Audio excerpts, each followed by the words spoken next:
Welcome to Aviary. Today I'm going to teach you one of the many powerful uses of our image editor, merging elements from multiple images to create a brand new composition. Let's start by loading an existing file. You can either upload an image from your own computer or link to an image that's hosted online. I'm going to upload one from my own computer. Let's try this dodo bird. Click upload and wait for the magic to happen. Our other option was to use an image URL. This is a great way to have a large group of people work on the same file without the hassle of manually distributing it. As you can see, we now have our selected image to use as a canvas for our projects. We're going to turn this grumpy bird into a barbershop quartet singer. Now we're going to import another image into our workspace. To do this, go to File and then Import File. There are tons of options for where you can retrieve images from, but for now we'll take it from our computer. Select the file you want and click Open. I'm choosing this snazzy hat. This now places the selected image into the workspace on a separate layer. Layers are important because they allow us to work on certain pieces of our project without affecting others. Once our image is placed, we're going to use the magic wand tool to begin removing it from its background. This tool takes the color of the pixel area you choose and selects all the pixels and similarity around it. This is a very quick way to get rid of most of the white area surrounding our hat. Once this area is selected, press the delete or backspace button to remove it from the image. Next, we're going to use the freeform selection tool. This tool lets you select an area just like the magic wand, but with more manual control. Click and hold to draw a line around small parts of our image that did not get deleted by the magic wand. I'm cleaning up these shadows that were not removed by the magic wand. When you release your selection line, it will auto-complete itself with a direct line from the starting point to the location you released at. Once again, press the delete key to remove the selected area.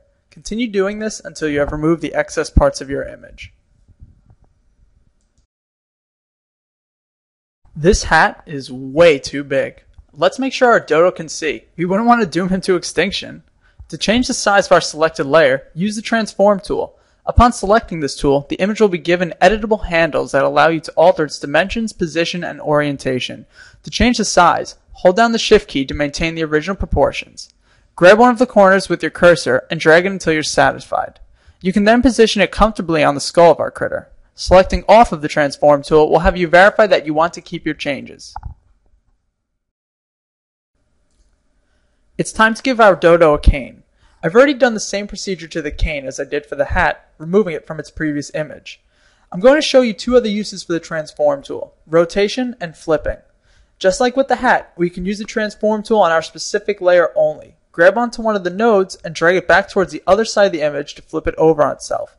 To rotate an image, place your cursor near one of the corners until it turns into a circular rotate icon. Click and drag around the edge to position it to your desire. To place the cane behind the wing, we're going to utilize our layers. Select the freeform selection tool again. We're going to use it on our dodo layer to cut out the wing. Click and hold to begin your selection. Work your way around it carefully until you're completely satisfied. Once the object is selected, go to Edit and choose Cut. Cutting will remove and copy the selected area from the layer. With the wing removed, we're going to choose to create a new layer so that we can position our wing over the cane. With the new layer selected, go to Edit, Paste, and your wing will reappear in that same area. It may still be behind the cane, so we're going to click and drag that layer to the top of the Layers menu. This causes the wing to rest over the cane. Layers are an excellent way to position the elements of your image in the correct order. The top layer in the panel will always rest above everything else in your work, while the bottom layer in the panel will always sit at the back of your piece. And there you have it. Our bird is ready to strut his stuff. You can utilize the power of Aviary's image editor to perform all the techniques you've seen here, as well as hundreds more. From everyone here at Aviary, keep on creating.